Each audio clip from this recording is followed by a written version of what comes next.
Fl-Underground Valletta fil-jiem li ġejjin ser isir proġett audiovisiv bilan li jaqgħad lin-nies li esperjenzaw l-istess sentimenti tul il-gwerra.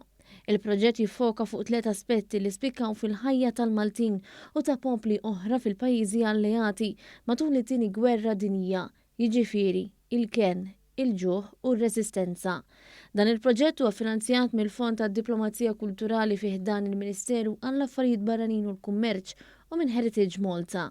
Il-Ministru għall-Wirt Nazzjonali l-Arti u l-Gvern Lokali Owen Bonnici, il-Ministru għall-Affarijiet Barranin u Ewropej u l-Kummerċ Ian Borg flimkien mal-Kummissarju Oli Britannika għal Malta Catherine Ward u l-Ambaxxatur Franċiż għal Malta Agnès von der Mull żaru l-Underground Valletta flimkien.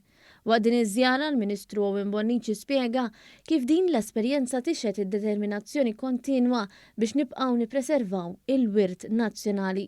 Il-Ministru Ian Borg saħaq dwar l-impenn tal-Ministeru li jkompli jassisti fil-promozzjoni tal-kultura u l-istorja ta' pajjiżna barra minn xtutna, b'kollaborazzjoni ma' entitajiet kulturali Maltin bħalma hi Heritage Malta. L-esperjenza immersiva ser tkun inkluża fil-biljett ta' dħul l-Underground Valletta sal-aħħar ta' Novembru.